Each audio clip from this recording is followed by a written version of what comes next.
DCS just received a new update with the main changes being done to the Sinai Map after quite a pause in updates for this particular region. Meanwhile, the Flight Sim Expo 2025 just happened and the Fulcrum was showcased live by Edie. Really? Even the fantastic-looking Super Sabre was flown and featured by Grinelli Designs. Nice. But in this video, we will talk about all the changes to DCS World and our next HIP Dynamic Server's second public test, soon TM. So stick around as we embark on another on-the-spot news. Only here at How I Play. This video is sponsored by Next Level Racing. Get their products using our discount link.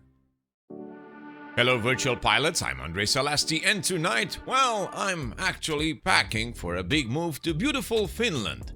Yes, How I Play is moving to Finland. The next few weeks will be very hard for me, Natasha and Petrovic, but once there, we will benefit from a bigger studio with more space to create our videos and showcases for the channel. But before we do that, it's time to check the recent DCS update that contains a few fixes for the core experience, like the RWR warnings not being triggered for the SA-11, or the AGM-45 strike not tracking certain radars. Meanwhile, a few modules got fixes and improvements, like the F-16C and its AGM-88 missile not being fired in POS mode, or a crash to desktop when switching air-to-air after shooting harms in POS. Oh no, I didn't have that one, but good to hear it's fixed. The CH-47F now has the option to use lower resolution textures for cockpit and cargo hold. Nice. I guess this is not a bad thing. As long as everyone can get a decent performance from lowering the textures, why not? I would say do it for all modules from now on. And that's that. More options, better experience.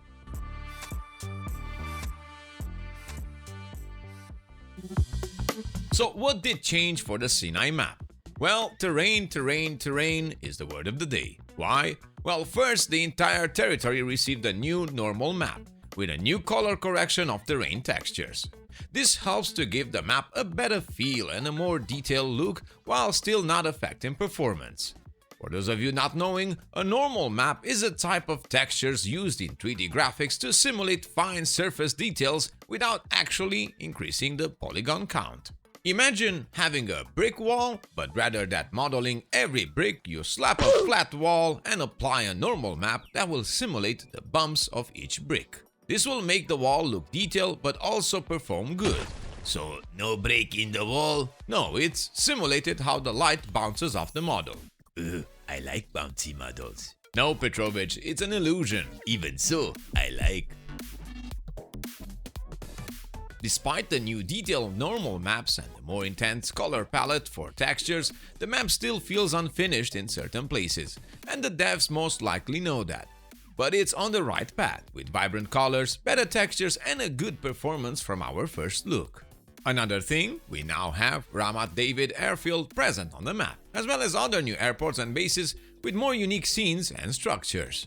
The Saudi Arabian region has also been improved, and we can expect new military bases that are marked in the mission editor.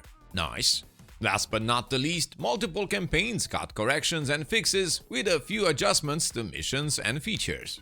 Now this wasn't a massive update, and it could have been missed very easily, if not for the Sinai Map changes. But even so, don't worry, as we will make sure you don't miss out on any new patch when it comes to DCS, as we monitor day by day, hour after hour, every single movement in the world of Digital Combat Simulator.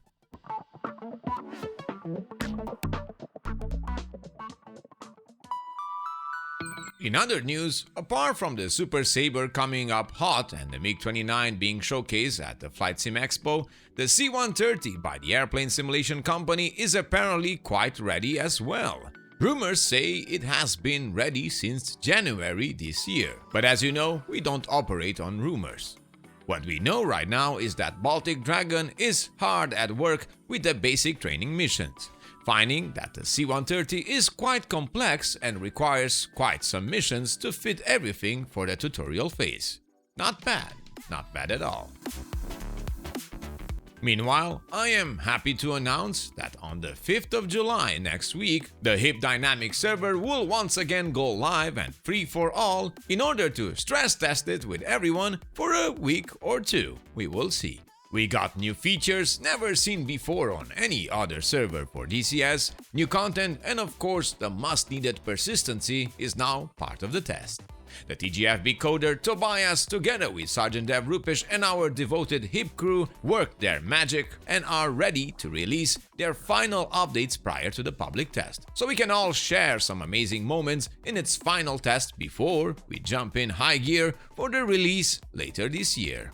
So remember, on the 5th of July, join us on the HIP Dynamic server and let's make sure everything works as it should, checking for any issues, problems and bugs, so we can later fix and release everything to the wide public.